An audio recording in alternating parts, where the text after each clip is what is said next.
எல்லோருக்கும் வணக்கம். எல்லாம் வல்ல இறைவனுக்கு நன்றி.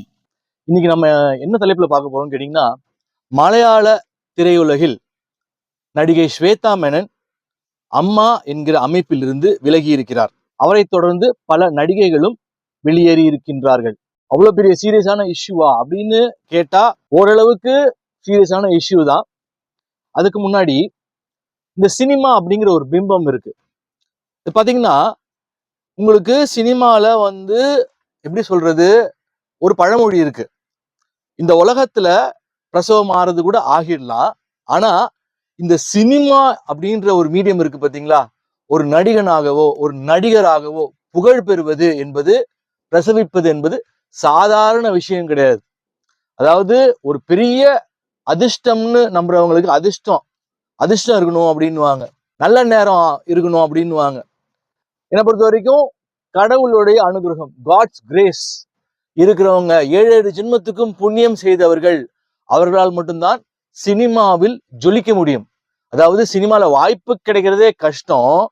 அப்படியும் பல பேருக்கு வாய்ப்பு கிடைச்சு சோபிக்க முடியாம உப்மா படத்துல எல்லாம் நடிச்சு வீணா போனவங்களை ஏகப்பட்ட பேரை நான் பார்த்திருக்கிறேன். அதனாலதான் பெரும்பாலான சினிமா நடிகர்களுக்கு அவர்களை கடவுளாக நினைத்து கொள்வார்கள்.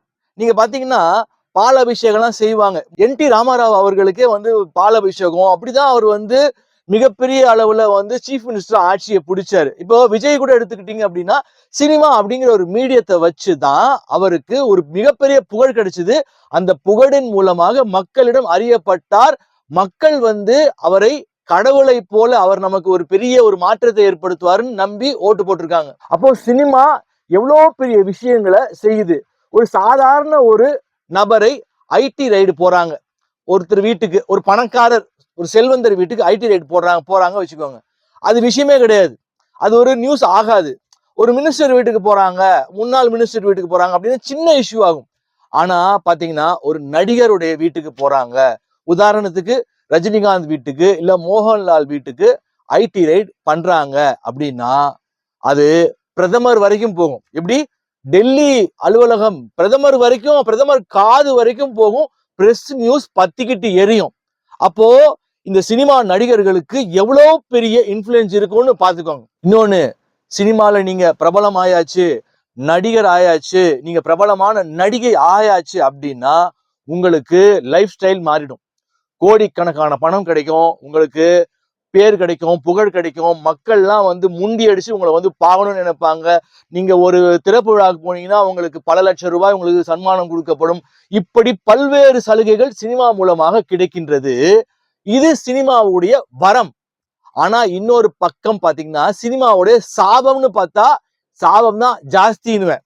வரம், நீங்க கண்ணுல பாக்குறீங்க, ரஜினிகாந்த பாக்குறீங்க, நீங்க மோகன்லால பாக்குறீங்க, மம்முட்டிய பாக்குறீங்க, அப்படின்னா விஜய பாக்குறீங்க, அதெல்லாம் ஓகே. ஆனா இந்த சினிமாவால சீரழிந்து போனவர்கள், அதுவும் பெண்கள், ஏகப்பட்ட பேரு. அதை பத்தி தான் நாம பேச போறோம். ஸ்வேதா மேனன் அப்படின்ற ஒரு நடிகை, தமிழ் நடிகை, தமிழ்ல பெரிய படங்கள் அவங்க நடிக்கல.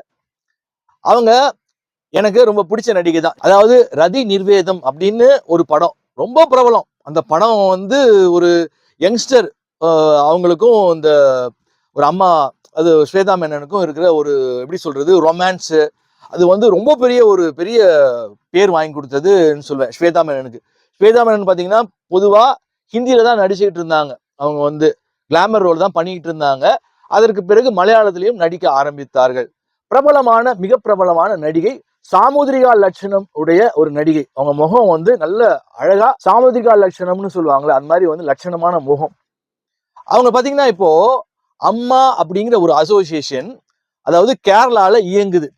இப்ப பாத்தீங்கன்னா அதுல இதுவரைக்கும் வரலாற்றில் ஹிஸ்டரியில நடைபெறல. என்னன்னு கேட்டீங்கன்னா, சென்ற ஆண்டு முதல் பெண், first woman to become the president of AMMA association. அதை நான் பார்க்கும்போது எனக்கு அப்படி இல்ல, இந்த கண்ணுல அப்படி விரிச்சு என்னது நடக்குது அப்படிங்கிற மாதிரி நான் பார்த்தேன். ஏன்னா பொதுவாக எனக்கு சினிமாவில் இருக்கும் தகவல்கள் வரும், நினைச்சா வாங்க முடியும், தொடர்புகள் உண்டு. அது எப்படின்றது நான் போக போக வீடியோல சொல்றேன் வச்சுக்கோங்களேன். இன்னைக்கு கொஞ்சம் விரிவாவே பார்ப்போம். அதாவது என்னடா ஒரு மலையாள இண்டஸ்ட்ரியை பத்தி பேசலாம் அப்படின்னு நீங்க நினைக்க வேண்டாம். இந்த சினிமா எப்படி இயங்குது, என்னென்ன விஷயங்கள், என்னென்ன அவலங்கள் அப்படிங்கிறது வரும் தலைமுறையினருக்கு ஒரு பெரிய ஒரு ஒரு யூஸ்ஃபுல்லான இன்ஃபர்மேஷனா இருக்கும்னு தான் இந்த வீடியோவே. அப்போ முதல்ல வந்து மோகன்லால்லாம் வந்து தலைவரா இருந்திருக்கிறாரு அம்மா அசோசியேஷனுக்கு. இந்த மாதிரி பெரும் நடிகர்கள்லாம் கிட்டத்தட்ட பாத்தீங்கன்னா 3 டிகேட்ஸ், நான் வந்து இன்ஃபர்மேஷன் கலெக்ட் பண்ணும்போது 3, அதாவது 3 டிகேட்ஸ்னா 36 வருஷத்துக்கு மேலாக இந்த அம்மா அசோசியேஷன் இயங்கிக்கிட்டு இருக்கு. அதுல முதல் முறையாக ஒரு நடிகை தலைவராக வெற்றி பெற்றிருக்கிறார். மிகப்பெரிய விஷயம். ஆனா கொடுமையான விஷயம் என்னன்னு கேட்டீங்கன்னா, ஒரு வருஷம் கூட முடியல, ஸ்வேதா மேனன் தானாகவே அந்த பதவியில் இருந்து விலகிக் கொள்வதாக 2 வாரங்களுக்கு முன்பாக அறிவித்தார். அதை பார்க்கும்போது எனக்கு ஷாக்கா இருந்தது. என்னது இது, எப்படி சொல்றது, ஆனது பெரிய விஷயம். சொன்னேன், first woman to become the president of அம்மா in Kerala. It's a history. இது வந்து வரலாற்று நிகழ்வுங்க. இது எப்படி வேணா வந்து சினிமா துறையினருக்கு தெரியும், மிகப்பெரிய ஒரு ஒரு எப்படி சொல்றது வெற்றி அது. ஏன்னு கேட்டா, இப்போ தமிழ் சினிமா இண்டஸ்ட்ரி எப்படி இயங்கும், மலையாள சினிமா இண்டஸ்ட்ரி எப்படி இயங்கும், அதை கொஞ்சம் பார்ப்போம். இப்போ பாத்தீங்கன்னா என்னதான் இருந்தாலும் தமிழ் சினிமா இண்டஸ்ட்ரி ஒரு பக்கா கமர்ஷியலான இண்டஸ்ட்ரி.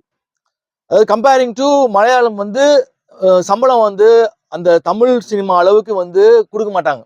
ரொம்ப சின்ன பட்ஜெட்ல தான் இப்போதான் ஒரு 10 வருடங்களாக கொஞ்சம் கொஞ்சம் பெரிய பட்ஜெட்ல எடுத்துட்டு வராங்க. இல்லைன்னா பாத்தீங்கன்னா அங்க கேரவான் கொடுக்க மாட்டாங்க. நிறைய வந்து சின்ன சின்ன படங்கள் சின்ன சம்பளம் கொடுத்து மோகன்லால் முதற்கொண்டு அப்படியே ஒரு டக்குன்னு வந்து முடிச்சிருவாங்க. அங்க வந்துட்டு பிளான் பண்ணாங்கன்னா இங்க மாதிரிலாம் வந்து யோசிக்கிறது, ஸ்பாட்ல வந்து ஷூட்டிங் ஸ்பாட்ல வந்து பாட்டே ஒரு 10 நாள் எடுக்கிறது, 5 கோடிக்கு எடுக்கிறது, 50 கோடிக்கு எடுக்கிறது, அந்த வேலைலாம் அங்க மலையாளத்தில் இருக்கவே இருக்காது. ஆனா கதை அம்சம் கொண்ட படங்களாக இருக்கும். ஒரு பிரில்லியன்ட் பிலிம் மேக்கிங்கா இருக்கும். அது வந்து ஒத்துக்கலாம். இப்ப பாத்தீங்கன்னா உதாரணத்துக்கு திருஷ்யம் 1, திருஷ்யம் 2, திருஷ்யம் 3, இது வந்து ஆல் லாங்குவேஜஸ்ல இந்த படத்தை வந்து மலையாளத்துல ஹிட் ஆன பிறகு அந்த கதையை வந்து அந்த பிளாட்டை வந்து எல்லா இண்டஸ்ட்ரி, ஹிந்தில இருந்து நம்ம தமிழ் பாபநாசத்துல இருந்து எல்லாருமே எடுத்திருக்கிறாங்க. அப்படி சில நல்ல படங்களை கொடுக்கக்கூடிய திரையுலகம் பாத்தீங்கன்னா மலையாள சினிமா. ஆனா பாத்தீங்கன்னா சம்பளம் கம்மி, எல்லாம் ஓகே. இங்க சம்பளம் வந்து இங்க ஜாஸ்தி. ஆனா கம்பேரிங் பாத்தீங்கன்னா ஆணாதிக்கம், மேல் டாமினேஷன் அதிகமாக இருக்கக்கூடிய இண்டஸ்ட்ரி பாத்தீங்கன்னா கேரளான்னு சொல்லலாம். ஓகே, டாமினேஷன் தான் இருக்கு, பெண்கள் என்ன அப்படின்னு அந்த கதைக்கு வந்தோம். பாத்தீங்கன்னா இப்போதான் சோசியல் மீடியா எல்லாம் வந்துடுச்சு. இப்போ வந்து சோசியல் மீடியா வந்து இப்போ ரீல்ஸ் போடுறாங்க, டக்குன்னு நியூஸ் வந்து ஸ்ப்ரெட் ஆகுது. ஒரு 20 இயர்ஸ் முன்னாடி, ஒரு 15 இயர்ஸ் முன்னாடிலாம், ஒரு 10 இயர்ஸ் கூட எடுத்துக்கோங்களேன், முன்னாடிலாம் பாத்தீங்கன்னா இந்த மாதிரி வந்து விஷயங்கள்லாம் வெளியே வரவே வராது.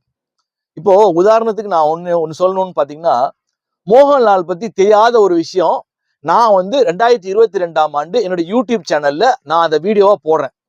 அதாவது 3000 பார்ட்டி அப்படின்னு ஒரு வீடியோவா நான் போடுறேன். போட்டு அது வந்து எப்படியோ மோகன்லாலுடைய காதுக்கு போயிருச்சு. எப்படி, நடிகர் மோகன்லால் எவ்வளவு பெரிய ஆக்டர், மிகப்பெரிய ஆக்டர். நீங்க மோகன்லால் எல்லாம் நீங்க பகைச்சுக்கிட்டு நீங்க வந்து இண்டஸ்ட்ரியில இருக்க முடியாது. அப்படிப்பட்ட ஒரு நடிகரை நான் வந்து வீடியோ பண்ணி நான் போடுறேன். எப்படியோ அது பிரபலம் ஆயிடுச்சு. எனக்கு ஒரு மெயில் வருது, அதாவது ஒரு கவர்மெண்ட் அபிஷியல் எனக்கு அனுப்புற மாதிரி, இந்த மாதிரி அந்த வீடியோவை நீங்க ஒரு வாரத்துக்குள்ள நீங்க ரிமூவ் பண்ணிடணும் அப்படின்னு ஒரு மிரட்டலா ஒரு கவர்மெண்ட் அபிஷியல் எனக்கு என்னோட மெயிலுக்கு வந்து வந்திருக்குது.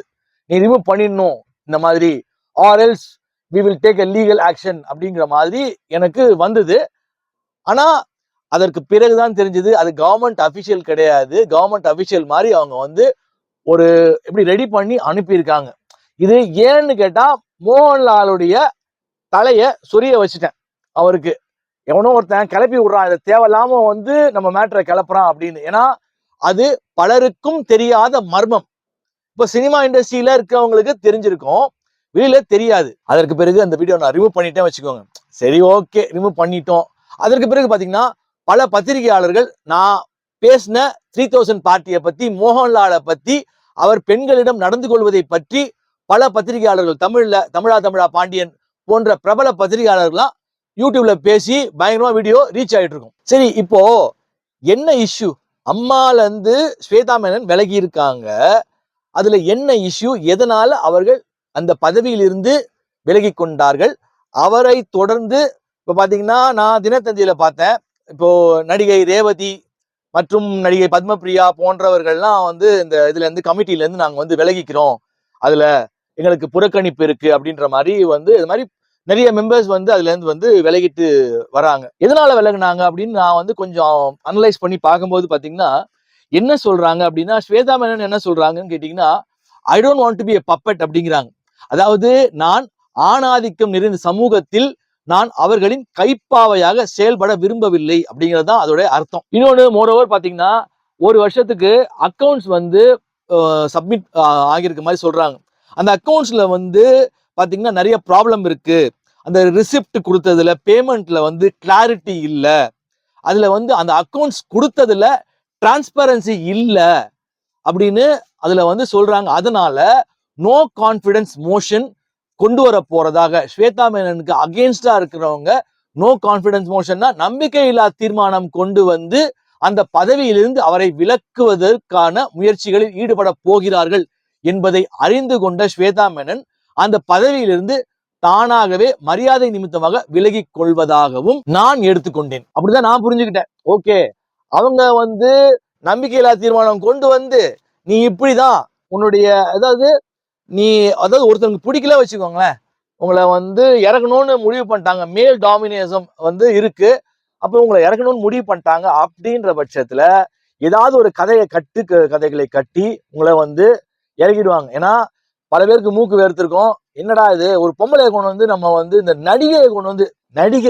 நடிகைனாவே என்னை பொறுத்த வரைக்கும் ஒரு மென்டாலிட்டியோட தான் பார்ப்பாங்க. இந்த இண்டஸ்ட்ரியில சரி, ஒரு பணக்காரங்களும் சரி, ஒரு டைரக்டர்ஸும் சரி, பேசுறது பழகிறது இது எல்லாமே ரொம்ப வந்து சீப்பா தான் வந்து ட்ரீட் பண்ணுவாங்க, பிஹேவ் பண்ணுவாங்க.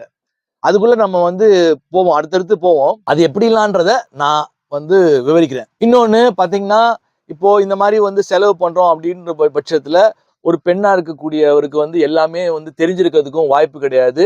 சீனியர் மோஸ்ட்லாம் இருந்திருக்கலாம், அந்த டீம்ல இருந்திருக்கலாம்.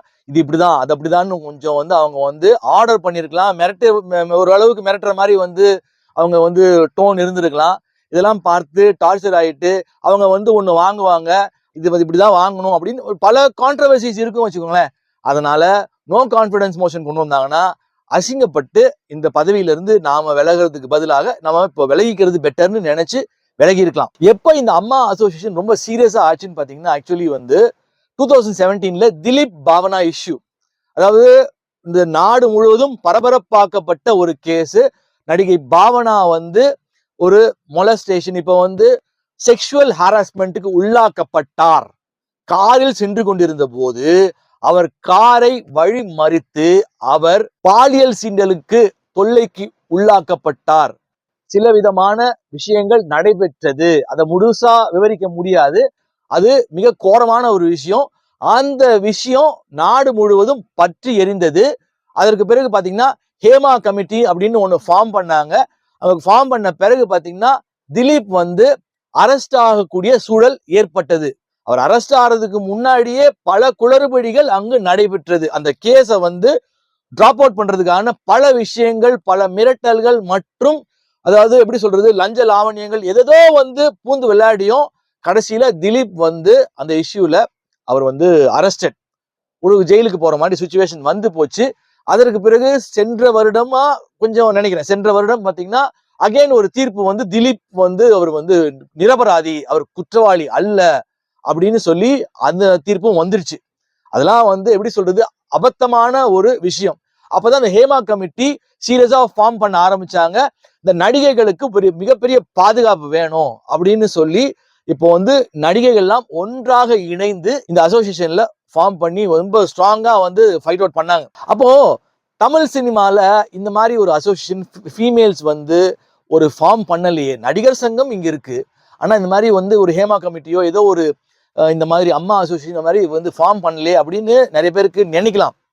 இப்போ பாத்தீங்கன்னா சொல்லிட்டேனே, மலையாள இண்டஸ்ட்ரியில பாத்தீங்கன்னா பயங்கரமா வந்து விளையாடுவாங்க. எப்படி விளையாடுவாங்கன்னு கேட்டீங்கன்னா, நடிகைகளை பொறுத்த வரைக்கும் அது வந்து மர்மமான உலகம். அதாவது புகழ் கிடைக்குது, உங்களுக்கு புகழ் கிடைச்சது அப்படின்னா ஒரு படம் நடிக்கிறீங்க, வாய்ப்பு கிடைக்குது சொல்லிட்டேன், பயங்கர கஷ்டம் வாய்ப்பு கிடைக்கிறதுன்றது. அந்த வாய்ப்பு எப்படி கிடைக்கும்? சினிமால சில பல அட்ஜஸ்ட்மெண்ட்ஸ் இருக்கும். அந்த அட்ஜஸ்ட்மெண்ட்ஸ்க்கு ஒத்து வரணும். சரி, அப்படி அட்ஜஸ்ட்மெண்ட் ஓகே அப்படின்னு வந்துதான் நிறைய பேரு ஓப்பனா சொல்லணும்னா நடிகை ஆக முடியும். இதுதான் சினிமாவில் எழுதப்படாத விதி. இத வந்து எத்தனை பேர் வந்து ஒத்துக்கிறீங்க ஒத்துக்கல அப்படின்றதுக்குள்ள நான் வரல. இது இப்படிதான். சரி, இது ஒத்துட்டு தானே வராங்க, அப்படியே வந்து பயங்கரமா கொந்தளிக்கிறாங்க அப்படின்னு நீங்க நினைக்கலாம். அதாவது என்ன பண்ணுவாங்கன்னு கேட்டீங்கன்னா, பலாத்காரம் இருக்குல்ல, ரேப் ரேப் செக்ஷுவல் ரேப் இருக்குல்ல, அந்த மாதிரி கோரமா இருக்கும். இத பல பேரு நம்ப முடியாம கூட இருக்கலாம். நான் சொல்றதுக்கு மேலதான் விஷயங்கள் நடக்கும். அப்போ இவங்க என்ன பண்ணுவாங்க, கமிட் பண்ணும் போது இவங்க அக்ரிமெண்ட்ல வந்து சூசகமா கையெழுத்து வாங்கிடுவாங்க. இந்த மாதிரி விஷயங்களுக்கு ஓகே அப்படின்ற மாதிரி கன்வின்ஸ்ட் அப்படின்ற மாதிரி வந்து வாங்கிடுவாங்க. படம் கமிட் பண்ணிட்டாங்க அப்படின்னா அதாவது அட்டகாசம் பயங்கரமா இருக்கும். அதாவது எப்படி சொல்றது, ட்ரக்ஸ் நீங்களாம் கேள்விப்பட்டிருப்பீங்க. வந்து கேரளா சினிமால வந்து லாஸ்ட் இயர் கூட ஒரு இஷ்யூ ஆச்சுன்னு நினைக்கிறேன். இந்த மாதிரி ஏதோ ஒரு நடிகர் வந்து கூட ஏதோ சம்திங் ஒரு ரஜினிகாந்தோட படத்துல நடிச்சவர் கூட வந்து காட் அரெஸ்டட். பாத்தீங்கன்னா கொக்கைன் ட்ரக்ஸ் இதெல்லாம் போட்டுருவாங்க. போட்டுட்டு இந்த நடிகைகளை பலாத்காரம் செய்யற மாதிரி பயங்கரமான சர்வ நாசமாக்குவாங்க. ரொம்ப விவரிச்சு சொன்னா நிறைய பேருக்கு பெண்களுக்கு கண்ணீரே வந்துடும். அந்த அளவுக்கு டார்ச்சர்ஸ் இருக்கும், செக்ஷுவல் டார்ச்சர்ஸ் இருக்கும். நான் என்ன சொல்றேன், இண்டஸ்ட்ரி ஒரு எப்படி சொல்றது, கலைநயமான ஒரு இண்டஸ்ட்ரி. இது வந்து கிவ் அண்ட் டேக் பாலிசி, ஒரு ஜாலியான ஒரு இண்டஸ்ட்ரி. இங்க வந்து நீங்க ஒரு மாசம் நடிச்சீங்கன்னா பிரபல நடிகை எல்லாம் வந்து நடிகர் ஆயிட்டீங்க அப்படின்னா 50 லட்சம் ரூபா கூட கிடைக்கும்.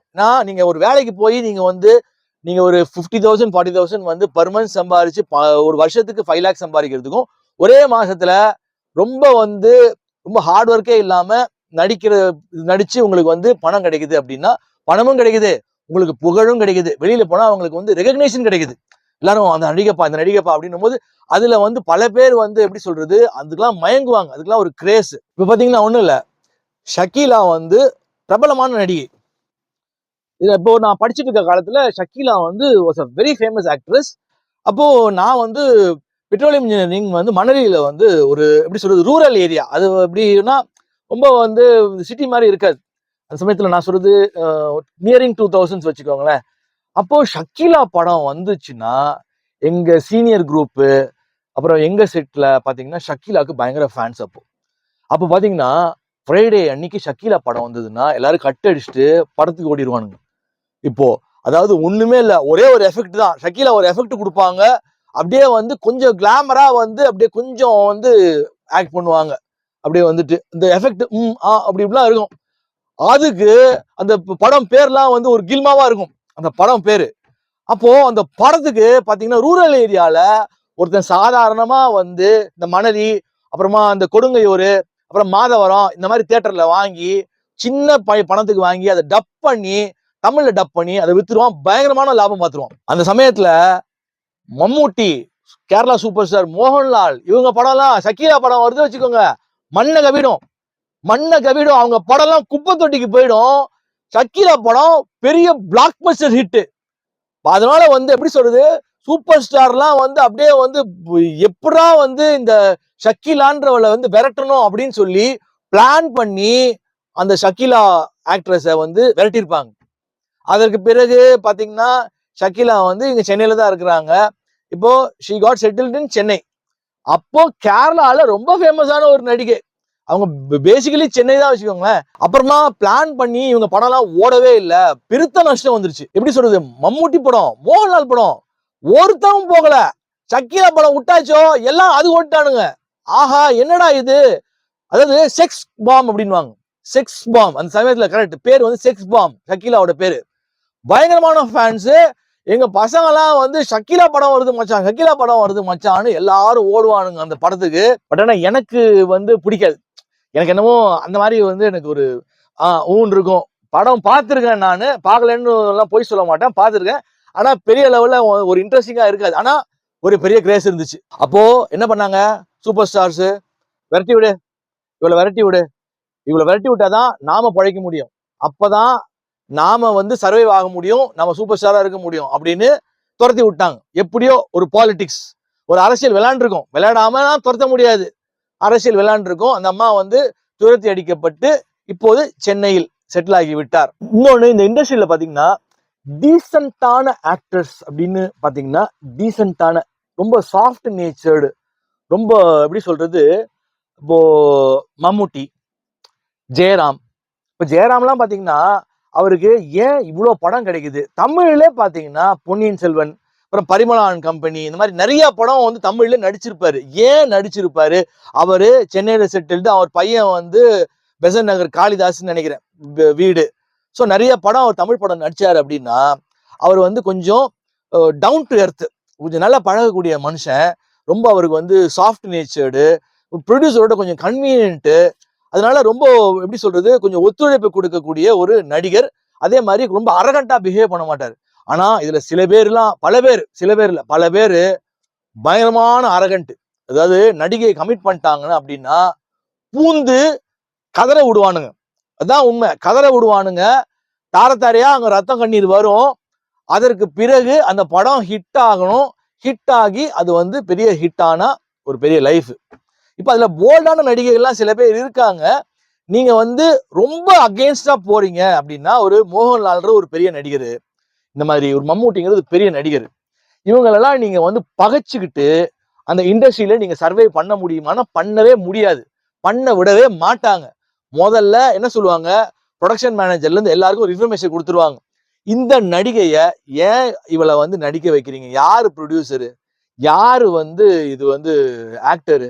அப்படின்னு அங்க போயிடும். எப்படி தெலுங்கு இண்டஸ்ட்ரியில வந்து ஒரு 5 குடும்பம் தான் வந்து சினிமாவை வந்து ஆளுதோ, அதை தவிர வந்து யாரும் புதுசா உள்ள வரவே முடியாது. அதுல பாத்தீங்கன்னா நம்ம கே பாலச்சந்தர் அறிமுகப்படுத்தின ஒரு ஹீரோ, பேர் நான் மறந்துட்டேன். ஏதோ பாத்தீங்கன்னா அவர்லாம் தற்கொலை பண்ணி செத்து போயிட்டாரு. அப்போ இண்டஸ்ட்ரியில வந்து நெப்பாட்டிசம் இருக்கு, பாலிடிக்ஸ் இருக்கு. அப்போ ஒரு பெரிய நடிகர்களை, ஒரு பெரிய ப்ரொடியூசரை பகைத்து கொண்டு அங்கே நீங்கள் நடிகையாக சோபிக்க முடியாது. அதாவது நான் என்ன சொல்ல வரேன் அப்படின்னா, இந்த இண்டஸ்ட்ரியில அட்ஜஸ்ட்மெண்ட்ஸ் இருக்கும், கிவ் அண்ட் டேக் பாலிசி எல்லாம் இருக்கும். இப்போ நடிகைகளை பொறுத்த வரைக்கும் இப்போ பார்த்தீங்கன்னா, இப்போ சில இதெல்லாம் வந்து ஓப்பனாகவே சில நடிகைகள் சொல்லுவாங்க, எனக்கு அந்த நடிகரோட எனக்கு வந்து அப்படின்னா எனக்கு ஓகே, நான் I am ready for it, அந்த படம் வந்து நான் நடிக்கிறேன் அப்படின்னு சொல்லுவாங்க. பட் ஆனால் நான் வந்து இந்த மாதிரி ப்ரொடியூசரு யார் கூப்பிட்டாலும் நான் போக முடியாது அப்படின்னு சொல்லுவாங்க. இப்போ சில கேசஸ்ல பாத்தீங்கன்னா வந்து வேற வழி இல்லாம, இப்போ எனக்கு தெரிஞ்ச பிஆர்ஓ அப்படிலாம் பாத்தீங்கன்னா என்ன சொல்லுவாங்கன்னா, என்ன கண்ணை மூடி படுத்துக்க வேண்டியது தானே, பணம் வரப்போகுது, புகழ் வரப்போகுது, இப்போ கண்ணை மூடிட்டு அப்படியே பல்ல கடிச்சிட்டு படுத்துக்க வேண்டியது தானே அப்படின்னு சொல்லுவாங்க. அது பல பேரை வந்து அந்த மாதிரி புகழ் அடையணும் அப்படின்னா அந்த மாதிரி செஞ்சிருப்பாங்க. அதற்கு பிறகு புகழ் அடைஞ்ச பிறகு ஒரு ஸ்டேஜ்ல வந்து அது வந்து குறையும். அதாவது சுத்தமா இருக்கவே இருக்காதுன்னு சொல்ல மாட்டேன். ஏன்னா ஒரு கலைநயமான ஒரு இண்டஸ்ட்ரி. இப்போ சுக்ரன், அதாவது சினிமா ஃபேண்டசி, அப்போ ஒரு அட்ஜஸ்ட்மெண்ட்ஸ், அவங்க 2 பேருக்குள்ள வந்து ஒரு கெமிஸ்ட்ரி இருக்கும். ஒரு படம் நடிக்கிறாங்க அப்படின்னா ஒரு அந்த அவருக்கு பிடிக்கணும், ஹீரோவுக்கு பிடிக்கணும். அப்பதான் வந்து ஒரு ஹீரோயினா கமிட் பண்ணுவாங்க. இப்போ சில பேருக்கு வாயில ஸ்மெல் வரும் இப்போ ஹீரோஸ்க்குலாம். அது சில நடிகைகளுக்கு பிடிக்காது, பிடிக்காம நடிப்பாங்க. பிடிச்சி நடிச்சாதான் பல பேர் வந்து பல படங்கள் ஒன்னா நடிப்பாங்க. இப்போ கெமிஸ்ட்ரி, அவங்களுக்கு அந்த நடிகைக்கு பிடிக்கணும், அப்போ நடிகருக்கும் பிடிக்கணும். அப்படின்னா பாத்தீங்கன்னா வந்து இந்த மாதிரி நிறைய உதாரணம் சொல்லலாம். 10 படம் நடிச்சிருப்பாங்க, 15 படம் நடிச்சிருப்பாங்க. இதெல்லாம் ஒரு மியூச்சுவலா, அப்போ ஹீரோவோட அண்டர்ஸ்டாண்ட் ஆயிடுச்சுன்னா ஒரு பிரச்சனையும் கிடையாது. அப்படி இல்லாத பட்சத்துல சில பேரு எல்லாம் யார் கூப்பிட்டாலும் போகணும் அப்படின்வாங்க. படம் கமிட் பண்ணியாச்சுனாவே எப்படா வந்து கடிச்சு கொதறதுன்னு காத்துட்டு இருப்பானுங்க. அது எப்படி இந்த நரி வந்து காத்துட்டு இருக்குமோ வந்து ஓனாய் வந்து வேட்டையாடுறதுக்கு, அந்த மாதிரி காத்துட்டு இருப்பானுங்க. அப்போ ட்ரக்ஸ் எல்லாம் பயங்கரமா பிளே பண்ணும், கொக்கைன் போடுவாங்க, வந்து கதற விடுவானுங்க, கதவை தட்டுவாங்க, டம்மு டம்முன்னு பயங்கரமா வந்து இந்த ஷூட் முடிஞ்ச உடனே பாத்தீங்கன்னா, உதாரணம் சொல்லணும் அப்படின்னா ஒரு தமிழ் நடிகர், இங்க இருக்கக்கூடிய ஒரு நடிகர், அவரு கொஞ்சம் கலைநயமா பேசுவாரு. ஒரு எப்படி சொல்றது, அவர் பேசுறது கொஞ்சம் வித்தியாசமா இருக்கும். நடிகர் கம் இயக்குனர், அவர் நடிக்கிற ஒரு படம், அந்த படத்துல ஒரு வேலை பார்க்குற கேமராமேன் எனக்கு ரொம்ப ஃப்ரெண்டு வச்சுக்கோங்களேன். அப்போ அவர் எனக்கு சொன்ன அனுபவம் என்னன்னா, சாயங்காலம் இப்போ படம் ஷூட் முடிஞ்சிருச்சு, அந்த பொண்ணு அது வந்து பார்த்தா அவங்க அப்பாவே கொண்டு போய் ஒருத்தரோட ரூமுக்கு கொண்டு போய் விடுவார். எப்படி முதல்ல வந்து ஆக்டர், அப்புறம் கேமராமேன், அப்புறமா டைரக்டர், இதெல்லாம் பொய்ன்னு நினைப்பீங்க, இதெல்லாம் வந்து உண்மை. இப்போ விடுவார். அவ விடுவாரு வந்து இந்த மாதிரி ப்ரொடியூசரு. அப்போ என் ஃப்ரெண்டு இதெல்லாம் பார்த்துக்கிட்டு என்ன சொல்லுவான் அப்படின்னா, சிக் சினிமா வந்து கொடுமைன்னு கேள்விப்பட்டிருக்கேன். இப்படி வந்து இவ்வளவு கொடுமையா இருக்கும்னு நான் நினைச்சு கூட பார்க்கல அப்படின்னு சினிமா வந்து வெறுத்ததாக சொல்லுவான். அப்போ பாத்தீங்கன்னா இந்த மாதிரி கேசஸ்ல பாத்தீங்கன்னா ஷூட் முடிஞ்ச பிறகு கொஞ்சம் நல்லா வந்து இதெல்லாம் பண்ணிட்டு ட்ரிங்க்ஸ் எல்லாம் போட்டுட்டு நடிகையை வந்து டம்மு டம்முன்னு கதவை தட்டுவாங்க, பயங்கரமா டார்ச்சர் பண்ணுவாங்க. அப்புறமா அதை கேட்கவும் முடியாது. அதை நீங்க யார்கிட்ட போய் கம்ப்ளைண்ட் பண்ணுவீங்க? அதை கம்ப்ளைண்ட் பண்ணா என்ன சொல்லுவாங்கன்னு கேட்டீங்கன்னா, இங்க இண்டஸ்ட்ரியில இப்போ என்ன சொல்லுவாங்கன்னு கேட்டீங்கன்னா, நடிகை நடிக்கிறதுக்கு வந்துட்டல, நடிக்கிறதுக்கு வந்துட்ட, தெரிஞ்சுதானே வந்த, தெரிஞ்சுதான் வந்த, அப்புறம் என்னத்துக்கு கம்ப்ளைண்ட் அப்படின்னு கம்ப்ளைண்ட் எல்லாம் பெருசா எடுக்க மாட்டாங்க. அதெல்லாம் எழுதப்படாத விதி. அதெல்லாம் கம்ப்ளைண்ட் எல்லாம் எடுக்க மாட்டாங்க. அப்படியா இருந்தா அந்த நடிகையை அடிச்சு துரத்திடுவாங்க. இப்போ ரேவதி நேத்து கொடுத்துருக்காங்க, இப்போ இந்த மாதிரி விலகிறதா கொடுத்துருக்காங்க. அப்புறம் பார்வதி திருவோத்து பார்த்தேன், சினிமா தினத்தந்தியில பார்த்தேன். அது மாதிரி சினிமாவில் ஹீரோ வழிபாடு தொடர்கிறது. பார்வதி திருவோத்தும் பத்மபிரியாவும் அந்த நெவர்தில ஸ்டாரி கரெக்ட். அவ பேர் வந்து பத்மபிரியா கிடையாது, நெவர்தில ஸ்டாரி. ஆமா, பார்வதி திருவோத்துக்கு ரொம்ப ஃப்ரெண்டு இந்த நெவர்தில ஸ்டாரி. அவங்க போட்டிருக்காங்க, சினிமாவில் ஹீரோ வழிபாடு தொடர்கிறது. பார்வதி திருவோத்து உன்னுடைய ஃப்ரெண்டு, அவங்களுக்கும் கடவுள் தான் நினைப்பு. அந்த அம்மாவுக்கு வந்து கடவுள் நினைப்பு. அப்படியே வந்து அந்த அம்மாவை கையிலே பிடிக்க முடியாது. இப்போ எப்படின்னு பாத்தீங்கன்னா, இப்போ முதல்ல 2004ல ஒரு பாம்பேல ஆட் ஷூட்டு, அந்த அம்மா நெவர்தில ஸ்டாரி. அப்போ வராங்க பாத்தீங்கன்னா, நல்லா பேசுறாங்க, நல்லா தெரியுது அந்த அம்மாவுக்கு வந்து. அதுக்கப்புறமா என்னன்னு தெரியல, விதியோ என்னமோ தெரியல, பார்த்தா நான் வந்து சாதாரணமா ஒரு இது வந்து ஒரு சாங் வந்து எஸ்பிபி பாடியிருக்காரு. எஸ்பி பாலசுப்ரமணியம் பாடின பாட்டை வந்து நான் வந்து சரி விஷுவல் பண்ணலாம் பாரதியார் பத்தி அப்படின்னு சொல்லிட்டு நான் வேற ஏதோ நான் போக, எனக்கு தெரிஞ்ச இந்த டைரக்டர் வந்து இப்போ இல்ல இதுல ஒரு ஒளிப்பதிவாளர் வந்து நல்லா பண்ணுவாரு அப்படி சினிமாவில் இருக்கவர்னு சொல்லிட்டு அங்க கொண்டு போய் வந்து பண்ணுவாருன்னு சொல்லி கொண்டு போய் விட்டாரு. ஏன்னா அந்த பொண்ணு எதுவோ தெரியல, நடிக்க மாட்டேன்னு ஏதோ சொல்லிச்சுன்னு சொல்லி அதை கொண்டு போய் விட்டாரு. கடைசியில பார்த்தா ஒளிப்பதிவாளர் வந்து இல்ல இவங்க நடிகை வந்து அவங்க நடிப்பாங்க அப்படின்னு அந்த திடீர்னு கனெக்ட் ஆகி போச்சு. எப்படியோ அங்க நான் பார்த்தேன், அந்த அம்மா வந்து எனக்கு நல்லா தெரியும், அந்த அம்மா வந்து நல்லா பேசினாங்க. ஒன்னாதான் நாங்கெல்லாம் வந்து இப்போ கார்ல எல்லாம் ஏறி இப்போ மும்பை இதுக்கே வந்திருப்போம், சென்னை வர்றதுக்கு வந்து ஷி வென்ட் டு பெங்களூர். நம்ம தான் வந்து போன்ல எல்லாம் பேசினாங்க, நல்லா பேசுவாங்க, பயங்கரமா வந்து தெரியும். இங்க வந்து அந்த அம்மா வந்து கடவுள் ஆயிட்டாங்க கூட இருக்கு 2 வருஷத்துல.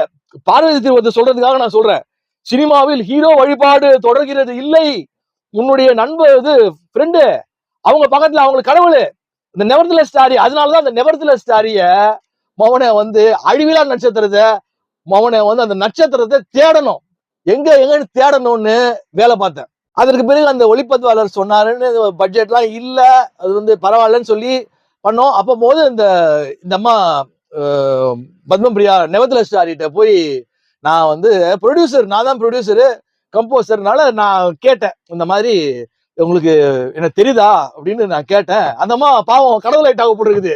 இப்ப அந்த அம்மா ஒரு வழியாக போறாங்க. இப்ப ரேவதி எல்லாம் பாத்துட்டு இருப்பாங்க. இந்த அம்மா இப்ப பரோட்டா போட்டு கேரளா பிலிம் இண்டஸ்ட்ரியில இருந்து அந்த அம்மா வந்து ஒரு படம் கிடையாது, அதுக்கு வேலை பார்த்துட்டேன் மொத்தமா. அதற்கு பிறகு தமிழ் பிலிம் இண்டஸ்ட்ரி எப்ப அந்த அம்மா நெவர்தில ஸ்டாரின்னு விட்டாங்களோ, அது இல்லாம அவங்க மேனேஜர் வந்து இப்போ எங்க அம்மாவை பயங்கரமா வந்து மெசேஜ் அனுப்பிச்சிட்டான். ஏதோ எங்க அம்மா வந்து இந்த மாதிரின்னு சொல்லிட்டு செம்மையா ஒரு மெசேஜ். எனக்கு சரியான கடுப்பு, செம்ம கடுப்பு எனக்கு வந்து. சரி ரைட்டு, இவ்வளவு வந்து இப்போ வச்சுப்போம், இவ்வளவு வந்து இவ்வளவு உனக்கு வந்து திமுறா பா. அந்த அம்மா ஹலோ சொல்றதே இருக்கட்டுமே, ஹலோ வேணா பயங்கரமா இருக்குது. இப்படி சினிமாலாம் தோத்துருவாங்க, நீலாம்பரிலாம் தோத்துருவாங்க. ஹலோ விளக்கு என்ன இப்ப இருக்குது அந்த அம்மா கச்சேரி. சரிடா, இந்த அம்மாவுக்கு மொத்தமா வந்து நம்ம வந்து முடிச்சிடணும், கதையை வந்து முடிச்சிடணும்னு நான் முடிவு பண்ணிட்டேன். ஏன்னா I am writer union member, நான் வந்து ப்ரொடியூசர் கில்டுல மெம்பர், நானு மியூசிக் டைரக்டர் யூனியன் மெம்பர், நானு சினிமால வந்து எல்லா பிளாட்ஃபார்மோடய எனக்கு தொடர்பு இருக்கு. அப்போ ஓகே, அதாவது சினிமாவுக்கு சொல்லிட்டேன், இப்ப சொல்லிட்டேன், நேரம் வரணும், பணம் இருக்கலாம் உங்கள்கிட்ட, கோடியா பணம் இருக்கலாம், ஆனா டைம் செட் ஆகலையோ, உங்களுக்கான நேரம் வரலையோ, அந்த லக்கு வந்து ஃபிளரிஷ் ஆகலையோ, நீங்க எத்தனை கோடி போட்டும் மண்ணா போயிடும். அதான் சினிமாவுக்கு அதிர்ஷ்டம் தேவை. அப்போ 2019ல நான் ஒரு படம் பண்றேன். அப்போ போது பாத்தீங்கன்னா எனக்கு இந்த ஒரு பிஆர்ஓ வந்து ரொம்ப நான் வச்சிருந்தேன். இந்த மாதிரி நிறைய ஆக்டிவிட்டிஸ் பண்றதுக்காகவும் மற்றும் படங்களுக்காகவும் வந்து ரெகுலரா வருவாரு. அப்ப நாங்க ஒருத்தரா போய் மீட் பண்றோம். இந்த மாதிரி ஒரு ப்ரொடக்ஷனுக்கான வேலைகள்லாம் வந்து கதை ரெடி ஆகுது. அப்ப பண்ணிட்டு இருக்கோம். நான் லொகேஷன்லாம் நான் பாக்குறேன். வயநாட்டுல நான் போய் லொகேஷன்லாம் பார்த்தேன். ஓகே ஃபைன், டைலாக்ஸ் எல்லாம் எழுதியாச்சு, ஃபைன். அது வந்து படம் பண்றோம்னு அந்த ஒரு ஃபேக்டருக்கு வரும்போது நான் மீட் பண்றேன். அப்பம்போது பாத்தீங்கன்னா கடவுளே கொண்டு போய் என்ன பண்றான், இந்த அம்மாவோட வண்டவாளத்தெல்லாம் தண்டவாளம் ஏத்தணும்னு முடிவு பண்ணிட்டான் போல் இருக்குது. அப்போ கேரளா பத்திரிகை, அது சினிமா பத்திரிகை, அதோடைய நிருபர், அதாவது பெரிய வந்து அவர் வந்து பெரிய ஜேர்னலிஸ்ட். அவர் வந்து எனக்கு இந்த என்னுடைய பிஆர்ஓ வந்து இன்ட்ரோடியூஸ் பண்ணி நாங்க வந்து ஒரு ஹோட்டல்ல பேசுறோம். பேசும்போது இந்த மாதிரி அவர் வந்து சொல்றாரு, நான் படம் டைட்டிலே பாத்தீங்கன்னா அனிதா பத்மா பிருந்தா, அதான் டைட்டில். அதுதான் பதிவு பண்ணி வச்சிருந்தேன் நானு. அப்போ அவர் வந்து இந்த மாதிரி பத்மபிரியா பத்தி சொல்றாரு, விவரிக்கிறாரு. அதாவது வண்டவாளம் தண்டவாளம் அந்த அம்மா வந்து யாரோட என்னென்ன கான்டாக்ட் எப்படி அப்படி சொல்லும் போது சொல்றாரு, அவளே கேள்வி ஆயிட்டா. எப்படி பத்மபிரியாவ அவளே ஒரு கேள்வி ஆயிட்டா, அவளுக்கு வாய்ப்பே இல்லை. அவளுக்கு இது இப்படிலாம் வந்து இப்போ பத்மபிரியாவுக்கு வந்து மானம் நாரணும்னு தான் இருக்கு போடுறது. அழிவிலா நட்சத்திரம் நெவத்துல சாரி வந்து கேள்வி ஆயிட்டா அது மாதிரி. அப்புறமா இந்த மாதிரி ஒரு பல கதைகளை சொன்னாரு. புட்டு புட்டு வச்சுட்டாரு வச்சுக்கோங்களேன். அந்த அம்மா வந்து கொடுத்த பில்டப்புக்கும் அப்பதான் எனக்கு புரிஞ்சது. அந்த மேனேஜர் வந்து அனுப்பியிருந்தாரு மெசேஜ் எனக்கு. ஓஹோ, இவனுக்கு தான் அந்த வேலையை பாக்குறானுங்க போல் இருக்குது. இவனும் அந்த யாரு நெவத்துல சாரியும் இந்த வேலையை பார்ப்பானுங்க போல் இருக்குது. அதான் அது அவனுக்கு டக்குன்னு அந்த பேர் வந்துச்சு இவனுக்கு அப்படின்ட்டு கடைசியில் இன்னொரு பெரிய குண்டை தூக்கி போட்டார். என் நண்பர் ஒருத்தர் கூட இப்பதான் சமீபமா வந்து அந்த ஹோட்டல் பேரை சொல்லி அந்த ஹோட்டல்ல தான் இந்த அம்மாவோட இருந்துட்டு வந்தாரு. அந்த அம்மாவோட அவ வந்து பணம் கொடுத்தா யாரு கூப்பிட்டாலும் டேஷ் டேஷ் அப்படின்னாரு. யாரு நெவர்தலஸ் சாரி. அப்பதான் வந்து நினைச்சேன், ஐயோ இது என்னமோ ரொம்ப பீத்திக்கிட்டு தெரியுது, ரொம்ப வந்து அப்படியே பயங்கரமா இந்த அம்மா வந்து பார்த்தா அவங்க பில்டப்ப கொடுக்குறாங்க. அந்த அம்மா கையிலே பிடிக்க முடியல. ஃபர்ஸ்ட் மீட் பண்ணி ஹோட்டல் ரூம் போடுறதுக்கு பார்க்கும்போது இந்த அம்மாவை கையிலே பிடிக்க முடியல. அப்படி எப்படி பயங்கரமா, ஐயோ இது ஒரு பீத்தல் போல் இருக்குது. இவர் வந்து விட்டு கிழிஞ்சிட்டாரு. வண்டவாளம் தண்டவாளம் யாரோட எவரோட எல்லாம் முதல் கொண்டு என் நண்பரே போயிட்டு வந்துட்டாரு அப்படின்னு சொல்லிட்டாரு. இந்த மாதிரி ஹோட்டல் பேரை சொல்லி இந்த மாதிரி சொல்லிட்டாரு. சொல்லிட்டு நான் வந்து எப்பயுமே சினிமால ஒரு எத்திக்ஸ் உண்டு. இப்போ ஒரு ப்ரொடியூசரா ஒரு விஷயம் திரும்ப வரணும் ஒரு ஒரு சின்ன ஒரு பேமெண்ட் கொடுப்போம் கையில, சும்மாலாம் அனுப்ப மாட்டோம். அப்பதான் ரெஸ்பெக்டபிளா அடுத்த வாட்டி கூப்பிட்டா வருவாங்க. ஓகேன்னு சொல்லிட்டு இந்த மாதிரி நான் கொடுத்துட்டேன். அன்னைக்கு முடிஞ்சு போச்சு. இது வந்து அவரு என்னை மீட் பண்ண பிறகு இவர் யார்கிட்ட போய் இந்த தகவலை என்ன பத்தி சொன்னாருன்னு தெரியல. அதாவது பத்மபிரியா நெவர்தலஸ் ஸ்டாரியோட மேனேஜர் கிட்ட சொன்னாரா இல்ல வேற யார்கிட்ட சொல்லிட்டு இருக்காரு. சொன்ன உடனே அங்க வந்து கிளி கிளம்பிடுச்சு. கிளம்பின உடனே என் பிஆர்ஓ ஒரு வாரம் கழிச்சு இங்க பக்கத்துல தான் உட்கார்ந்துருக்காரு, என் பக்கத்துல. அப்போ அந்த பத்திரிகையாளர், மலையாள பத்திரிகையாளர் வந்து என் பிஆர்ஓக்கு போன் பண்றாரு. நான் பக்கத்துல இருக்கேன். அவரு சொல்றாரு, எங்க கீயை போட்டானுங்க, யாரு கீ போட்டானுங்க, அந்த அம்மாவோட வண்டவாளம்லாம் தண்டவாளம் ஏறிடுச்சுன்னு பயம் வந்துடுச்சா என்னன்னு தெரியல.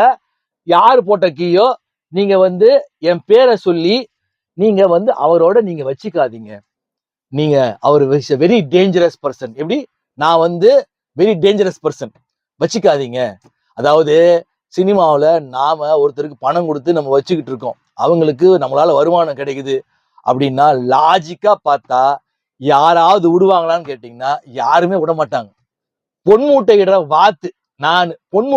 வாத்து அந்த மடையன் வந்து அப்படியே சொல்றான், நீ வந்து தொடர்பு வச்சிக்காத அப்படின்னு. ஏன்னா எங்கேயோ அந்த வண்டவாளத்துலாம் ஒரு அவுத்தத்தை போய் சொல்லிட்டாரு போல் இருக்குது. அந்த அம்மாவோட மானம், அந்த அம்மாவோட ஜாதகத்தை பிரிச்சு, வரலாறு பிரிச்சு, இதுதான் இப்படிதான் இந்த அம்மா வந்து வாய்ப்பு வந்துச்சு, இந்த அம்மா இதெல்லாம் வந்துட்டு இப்படி இருந்துச்சு, இந்த அம்மா இப்படிலாம் கூப்பிட்டா போகும், பணம் கொடுத்தா யாரு கூப்பிட்டாலும் டேஷ் டேஷ் அப்படின்னு சொன்னாரு. ஏன்னா நான் மிருகம்னு படம் நடிக்கும் போதே எனக்கு சுத்தமா பிடிக்கல. போச்சு மாட்டினா போலன்னு நினைச்சேன் அப்பவே. ஏன்னா உயிர்னு அந்த டைரக்டர் ஒரு படம் எடுத்திருப்பாரு, அண்ணியோட கான்ட்ரவர்சி, அண்ணியோட வந்து கள்ள தொடர்பு போச்சுடா. அவன் வந்து எப்படி சொல்றது, முதல் படம் அமலா பால் வேற, எல்லா படமும் ஒரு பெரிய கான்ட்ரவர்சி. அப்போ என்னென்னமோ கேள்விப்பட்டேன். அங்க வந்து ஷூட் பண்ணும் போது அவர் ஃப்ரெண்ட் எல்லாம் பக்கத்துல வச்சுக்கிட்டு இந்த அம்மா வந்து ரொம்ப கோரமா வந்து பயங்கர கிளாமராலாம் அப்படியே வந்து எப்படி சொல்றது வாந்தி வரும். அந்த படத்தை பார்த்தாவே வாந்தி வரும். வந்து கட்சியில அந்த அந்த ஆளு டைரக்டர் வந்து இந்த அம்மாவை கன்னத்திலேயே அரைஞ்சிட்டு இருப்பான்.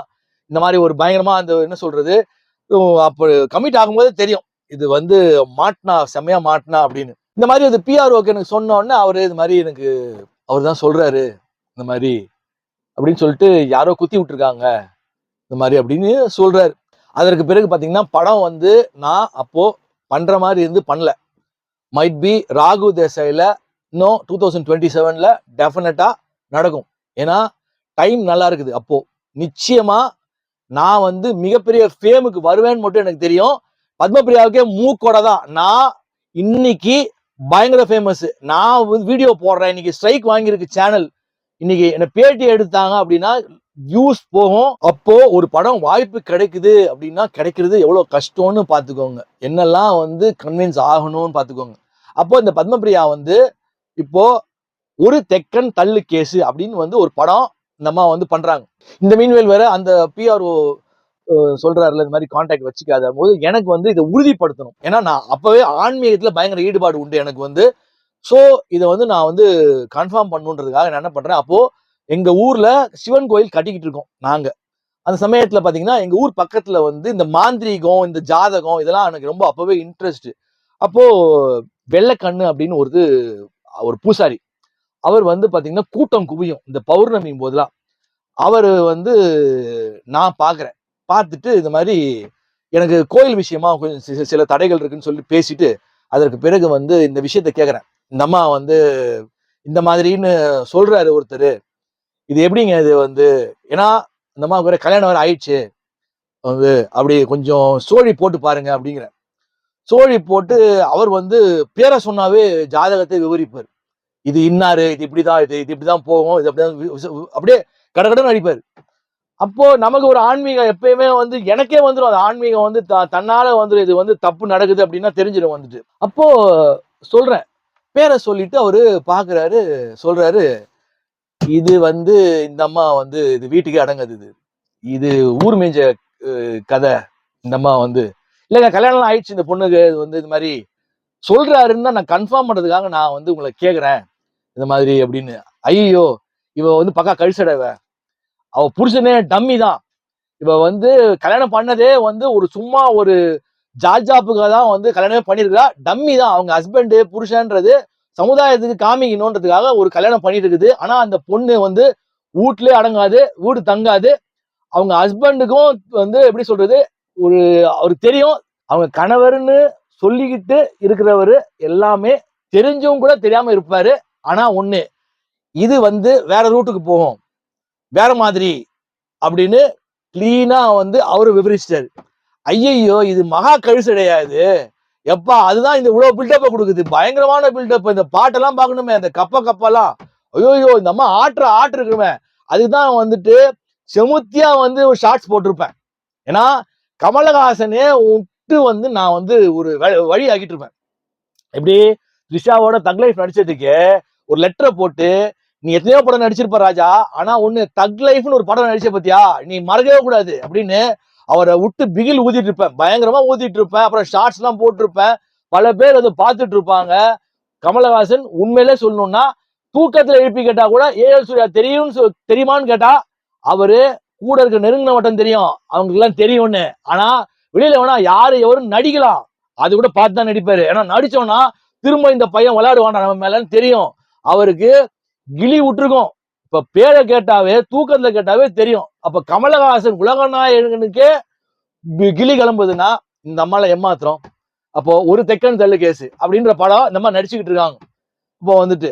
ஏன்னா இங்க தமிழ் இண்டஸ்ட்ரியில இந்த அம்மா பண்ண வேலைக்கு எங்க அம்மாவை பத்தி சொன்ன உடனே எனக்கு ரத்த வெறி ஏறிடுச்சு.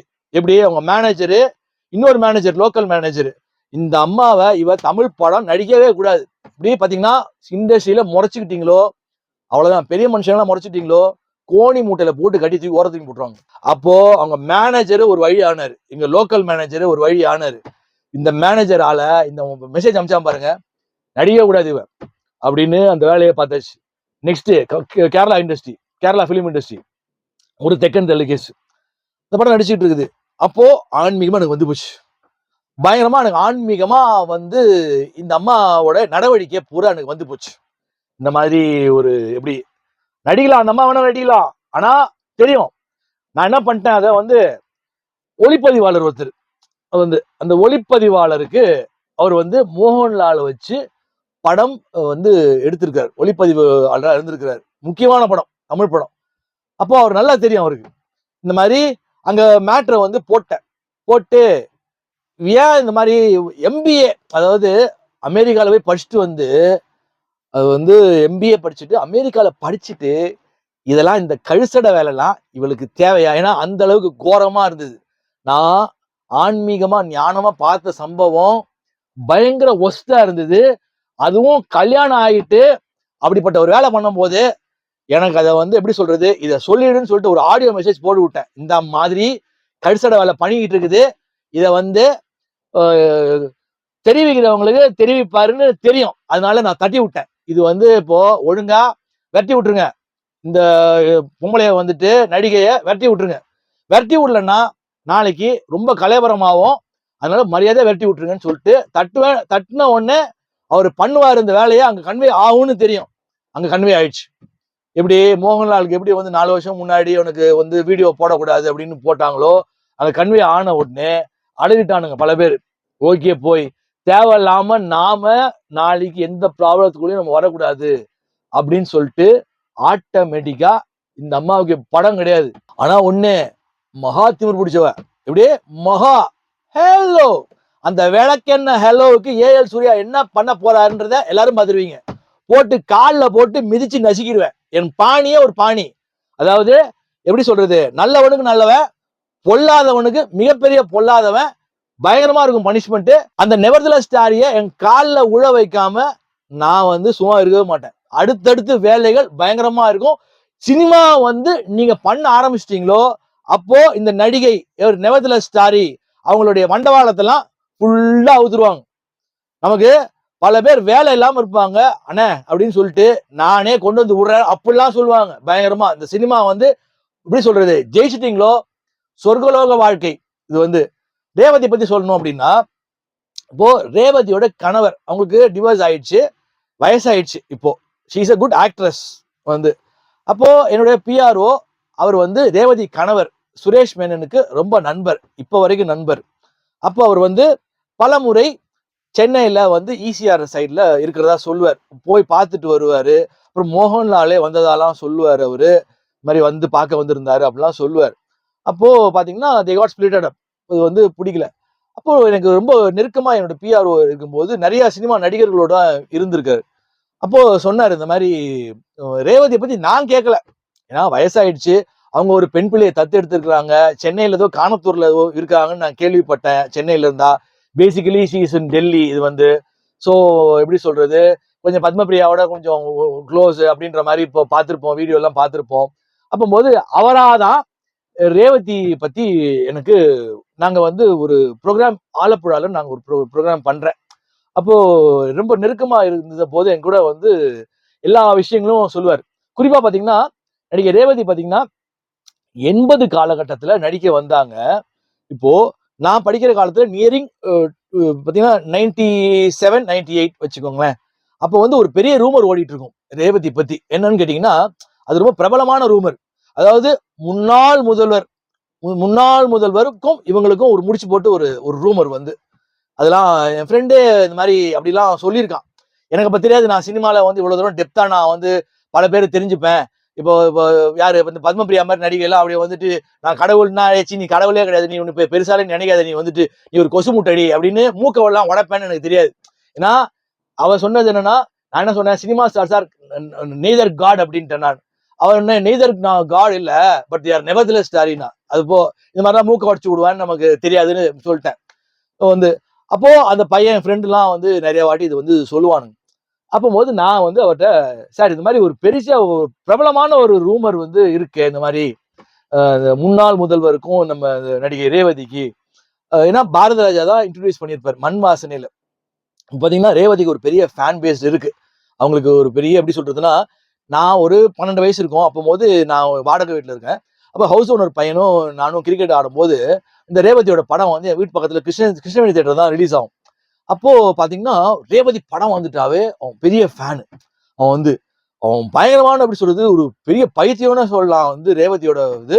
அதுல அந்த பாட்டு வேற ஒண்ணு ஃபேமஸா இருக்கும். என்ன மானமுள்ள பொண்ணுன்னு மதுரையில கேட்டாக, சிங்கப்பூர்ல கேட்டாங்க, மன்னார்குடியில் கேட்டாங்க, அப்படி ஒரு படம் வந்திருக்கும்.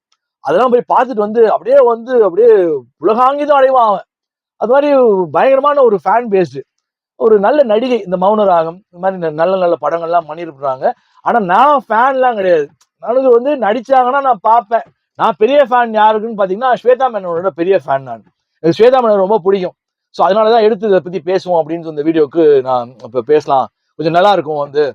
அப்போ அவரு சொல்றாரு இந்த மாதிரி சினிமானேவே சூர்யா அது மாதிரி வந்து எல்லாம் இருக்கும், அதெல்லாம் நம்ம வந்து அவங்க வந்து பிடிச்சிக்கல விலகிட்டாங்க அப்படின்னு சொல்லிட்டு அவங்களுடைய வண்டவாளம் தண்டவாளம் என்னென்ன இது நடந்தது இப்படி வந்து பல்வேறு கதைகளை விவரித்தார். அதெல்லாம் சொல்றதுக்கு வயசாயிடுச்சு. ஒரு பொண்ணு வந்து தத்தெடுத்துக்கிறாங்க. இப்போ ஒரு நல்ல ஒரு senior most actress, she acted இன் இது வந்து கேரளா ஃபிலிம் நடிச்சிருக்காங்க, மலையாள ஃபிலிம்ல நடிச்சிருக்காங்க, ஹிந்தியில நடிச்சிருக்காங்க, டைரக்ட் பண்ணியிருக்கிறாங்க அவங்க வந்து. ஸோ ஒரு ரெஸ்பெக்டபுளா இன்னைக்கு நான் அதை பேச விரும்பல. ஏன்னா எல்லா மனுஷங்களுக்குள்ளேயும் ஒரு அழுக்கு இருக்கும். இந்த சினிமான்றது மர்மமான உலகம். ஆனா இந்த மாதிரி நெவர்திலெஸ் ஸ்டாரி, இந்த பார்வதி திருவத்தோட ரொம்ப ஃப்ரெண்டு, அவங்களெல்லாம் ஓட விட்டுறணும். எப்படி பிகில் ஊதிடணும். ஏன்னா கையிலே பிடிக்க முடியாது அந்த அம்மாவை. பாவம். ஆனா அந்த அவங்க புருஷன் தான் பாவம். புருஷன் தான் உண்மையிலே பாவம். அது என்ன பயங்கரமான லோலாயி அவ. ஏன்னா எனக்கு தெரிஞ்சிச்சு அது லோலாயி அப்படின்றது. அங்க பிரசன்னம் பார்த்து அவர் எப்போ அவர் வந்து விவரிச்சாரோ, இன்னொன்னு என் ஃப்ரெண்டே வந்து போயிட்டு வந்தாரு அப்படின்னு சொல்லும் போதுதான் அடைச்சி கருமாந்திரம், இவ்வளவு வந்து ஒரு கழிசடை இது வந்து இது விடுற பந்தாவை பத்தியா வந்து அப்படின்னு சொல்லிட்டு எனக்கு எப்படி சொல்றது, நேரா பார்த்திருந்தேனோ சத்தியமா சொல்றேன் காரிய துப்பிருப்பேன். அவ விட்ட பில்டப்புக்கு நான் எப்படி சொல்றது ஒரு ஒரு பெரிய ஒரு மரியாதை வச்சிருந்தேன். ஏன்னா ஷி வாஸ் இன் பெங்களூர். அந்த டைம்ல வந்து MBA படிச்சவங்கலாம் நான் ரொம்ப மரியாதை கொடுப்பேன். அப்போ அமெரிக்கால ஃபர்ஸ்ட் வந்து இந்த மாதிரி வேலை அசிங்கமா வந்து அதுவும் பில்டப்பை பார்க்கணுமே அந்த அம்மா வந்துட்டு, ஐயோ அந்த ஹலோ சொல்றதை பார்க்கணுமே. இதுல வேற நடுவுல இந்த லோலாயி பத்மபிரியா என்ன பண்ணிட்டா, அந்த அம்மா தினத்தந்தில எப்படி நல்ல மாப்பிள்ளை கிடைத்தால் உடனே திருமணம் செய்து கொள்ளேன். இப்போ தினவாந்தியில பாத்தீங்கன்னா த்ரிஷா நடிக்கிறான்னு ஒரு நியூஸ் போட்டுட்டே இருப்பானுங்க. இப்போ கமல் ரஜினியோட சேர்ந்து நடிக்க போறா, சித்தார்த்தோட நடிக்க போறா அப்படின்லாம் வந்து வாந்தி எடுத்துட்டே இருப்பாங்க. ஆல்ரெடி கமலஹாசன் ஜி நடிச்சு பெரிய ஆசீர்வாதம் வாங்கியிருக்காரு.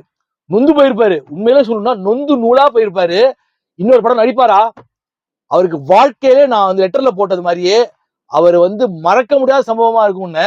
அப்போ இந்த லோலாயி பத்மபிரியா என்ன பண்ணிட்டா, நடுவுல என் அசிஸ்டன்ட் பார்த்து என்கிட்ட சொன்னான், பிரெக்னன்ட் இந்த அம்மா பிரெக்னன்ட் மாதிரி ஒரு வீடியோ ரெடி பண்ணி, பிரெக்னன்ட்டுக்கு வயிற்றுல தான் சினிமாவில் செட்டப் பண்ணுவாங்க, அந்த மாதிரி வந்து இந்த அம்மா செட்டப் பண்ணி அப்படியே பயங்கரமா கோவம் வரும். இந்த அம்மாவுக்கு வேற அப்படியே பயங்கரமா கோவம் வரும். இப்போ கோவம் வரட்டும், கோவம் வந்து இந்த அம்மா இப்போ என்ன பண்ண போறாங்க, ஏன்னா ஐ plate a lot with all the big giants. நான் அவங்களே விளையாடுவேன், எனக்கு எந்த பயமும் கிடையாது. அப்கோர்ஸ் ரஜினிகாந்த் எனக்கு சொல்லிட்டேன் நானு, அப்போ பந்து ஆடுவேன் நானு. அப்போ இந்த அம்மாலாம் எப்படி ஊத போறேன்றத எல்லாரும் பார்த்துருவீங்க. பிரெக்னண்டா வந்து இருந்து இந்த அவங்க வீட்டுல அவங்க அம்மா அப்பா இதெல்லாம் வந்து ஏதோ பண்ணி பிரெக்னண்டா இருக்கிற மாதிரி கடைசியில பார்த்தா பிரெக்னண்டே கிடையாது, எல்லாம் வந்து ஃபேக். அப்புறமா வந்து வீடியோ டெலீட் பண்ணிட்டா போல் இருக்குது. ஸோ எப்படி சொல்றது, இண்டஸ்ட்ரியில இருக்குங்க மேல் டாமினிசம் இருக்கு. எதுவுமே எல்லையோட இருந்தா ஓகே. ரொம்ப வக்ர புத்தியோட வக்ரமாக பெண்கள் அப்படின்னாவே போக பொருளாக காம இச்சையை தீர்க்கக்கூடிய பொருளாக சர்வ நாசம் செய்ய வேண்டும் அப்படிங்கிற ஒரு போக்கு போகணும். அட்ஜஸ்ட்மெண்ட்ஸ் கிவ் அண்ட் டேக் வந்து கூப்பிடுறாங்க போறீங்க, அதை பத்தி யாரும் கேட்க போறதே கிடையாது. அவங்களுடைய ஓன் விஷ் அது, அவங்களுக்கு பிடிச்சிருக்கு போறாங்க அவங்க வந்து. ஆனா சில பேர் கமிட் பண்ணிட்டு லாக் பண்ண மாதிரி வச்சு கண்ணா பின்னான்னு ஒரு பெண்ணை சீரழிப்பது ஏற்றுக்கொள்ளவே முடியாத விஷயம். இதெல்லாம் மாறணும். அதே போல வாய்ப்புக்காக பத்மபிரியா அவர்கள் வந்து பார்த்தா அம்மனமாகலாம் வந்து கொடுத்துருப்பாங்க போஸ். அம்மனமாக அப்படிலாம் வந்து பேட்டிலாம் கொடுப்பாங்க அந்த அம்மா. நான் அம்மனமாகவும் நடிப்பேன், நான் அம்மனமாக நடிக்க தயாரா இருக்கேன். கடைசியில் ஒரு நாள் பார்த்தா அம்மனமாவே வந்து ஒரு போட்டோ. பா எவ்வளவு பெரிய புரட்சி இல்ல. அம்மனமாவும் போஸ்ட் கொடுத்தும் ஒரு வாய்ப்பும் கிடைக்கல. ஆனா ஒண்ணு வேற மாதிரி ஒரு ரூட்ல வந்து பணம் தேடிதான் நான் கேள்விப்பட்டேன். வேற மாதிரி ரூட்ல பணம் இருக்குன்னா விடமாட்டா அப்படின்னு நான் கேள்விப்பட்டேன். வேற மாதிரி ரூட்ல பணம் தேடிடான்னு கேள்விப்பட்டேன். எது எப்படியோ எல்லாம் இறைவன் செயல். நம்ம கையில எதுவுமே கிடையாது. தோக்குறவன் ஜெயிப்பான், ஜெயிக்கிறவன் தோப்பான். ஒரு வாழ்க்கைங்கிறது ஒரு வட்டம் அப்படின்னு ரஜினிகாந்த் டைலாக் மாதிரி இப்போ எப்படி வேணா திசை திரும்பும். ஒரே உதாரணம் சொல்லணும்னா யோகி பாபு. சாதாரணமா யோகி பாபுவை மிக சாதாரணமா பக்கத்துல இருந்து பார்த்திருக்கேன். இந்த மாதிரி பல உதாரணங்களை சொல்லிட்டே போலாம். எனக்குன்னு ஒரு ராசி இருக்கு. வந்து நான் பார்த்து சில பேர் நான் இவெல்லாம் ஒரு ஆள் அப்படின்னு சொல்லியிருப்பாங்க. ஆனா யோகி பாபு மிக சாதாரணமா யாருக்கும் தெரியாத போதே நான் பார்த்திருக்கேன். ஆனா ஒரு ஸ்டேஜ்ல இன்னைக்கு is a very successful actor. இன்னைக்கு அவர் கால் ஷீட் கிடைக்கிறதே கஷ்டம். இன்னொன்னு ஒரு நாளுக்கு மினிமம் ஐ திங்க் 10 lakhs அவருடைய கால் ஷீட் கிடைக்கணும்னா. அப்போ அது மாதிரி சூரி, இந்த மாதிரி சில பேர் வந்து சொல்ல முடியாது. சினிமாவில் பயங்கரமா விஸ்வரூபம் எடுத்துருவாங்க. ஸோ யாரு எப்போ விஸ்வரூபம் எடுப்பாங்கன்றது சொல்ல முடியாது. இந்த மாதிரி நெவர்த்லெஸ் ஸ்டாரிலாம் எப்போ காணாம போயிடும். இந்த அழிவிலா நட்சத்திரம்னு சொல்றதுலாம் எங்கடா யாரோ சொன்னாங்க நட்சத்திரம்னு ஏதோ ஒரு பொண்ணு சொல்லிச்சு நெவர்த்லெஸ் ஸ்டாரின்னு, பாவமே காணமே அப்படின்னு அப்படியே வந்து எப்படி சொல்றது, கண்ணுல இருந்து ரத்த கண்ணீர் வரும்ல. இந்த மாதிரிலாம் ஆட்டம் எல்லாம் போடக்கூடாது.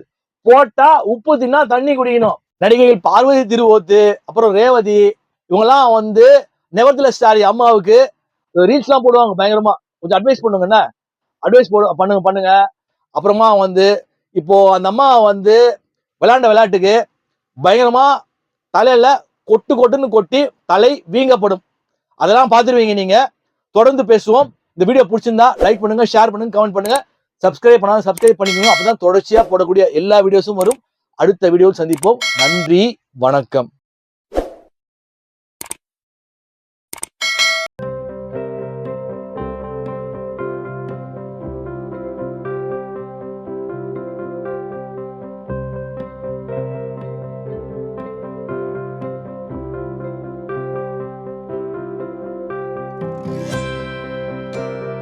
இதை போன்று மேலும் பல அபரிமிதங்களுடன் உங்களுக்கு ஆற்றலாகவும் நம்பிக்கை ஒளியாகவும் ஏஎல் சூர்யா. இந்த பதிவு உங்களுக்கு பிடித்திருக்கும் பட்சத்தில் இதனை உங்கள் நண்பர்களுக்கும் நல் உறவுகளுக்கும் பகிர்ந்து அவர்கள் வாழ்வை ஒளிரச் செய்து பிரபஞ்சத்தின் ஆசீர்வாதங்களை அபரிமிதங்களாக